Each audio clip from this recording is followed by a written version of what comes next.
Mohnish, one concept that has really been popularized, that you popularized, but now is used very broadly, is this heads I win, tails I don't lose much notion. And I wonder if that applies to the Virgin Dando that you have in the book.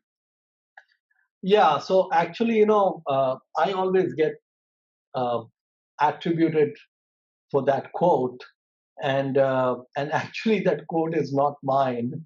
Uh, I took it from there was a professor at Harvard Business School. I think now he's at Tufts. A good friend of mine, Amar Bide, and Amar wrote a very good book. It's called The Origin and Evolution of New Businesses. It's a great book actually to read if you're starting a business, because it again goes into all these nuances of how entrepreneurs don't take risks and they're really going to deal with uncertainty. So heads I win, tails I don't lose much comes from Amar, who had actually mentioned it in that book. But I saw that approach fit really well for value investing. So even though Amar didn't intend it for value investing, he was looking at it more from kind of non-venture backed startups. It fit in very well, and that's the key. I think the key with investing, even with Buffett and Munger, I think the first thing they look at is downside protection.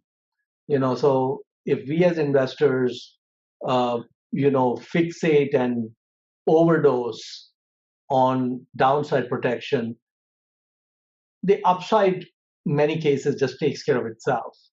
But if you can put floors on the downside, then you've got a huge advantage. And so that framework, which is heads I win and tails I don't lose much, which is when things don't work out, you get all or most of your capital back, is a huge advantage.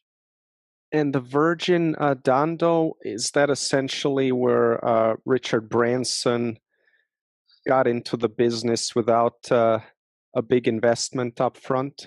Yeah, so I think if you look at, in fact, there was an announcement today, right? He's taking, I think, Virgin Galactic public, and it's kind of classic Branson. He doesn't.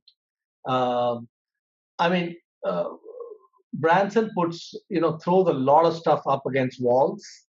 If you look at the range of companies he's started and the number that have failed, it's a good sized number. But his downside in almost every case is very limited.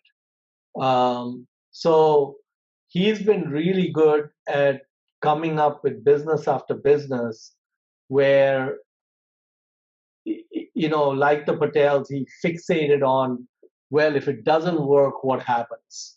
And because of his fixation on if it doesn't work, what happens? What essentially happens is Virgin gets to make almost risk-free bets very frequently. So like there was Virgin Cola, which has failed. There's a number of failures in the Virgin Group, but then if you actually dissect how much money they lost in those failures, it's usually pretty small because they do partnerships. Like when they set up Virgin Mobile, they did not set up their own network. They leveraged their branding and they came up with kind of unusual offers that appealed to people in terms of the way billing was done and the way customer service was done. But they pushed the cost of the network off on the kind of the incumbent carriers, if you will. So he's been exceptional at, and he's been really good at even looking at capital intensive businesses like airlines and getting into them without putting up capital. I mean, Virgin Atlantic almost had no equity put into it, and if it had failed, they would hardly have lost anything. And in fact, at that time, they had a music business that was doing really well and could have easily carried them even if the airline failed. So I think Richard Branson is like a cousin to the Patels in just the way his mind works. and a very similar approach in a completely different context and industry and continent still works.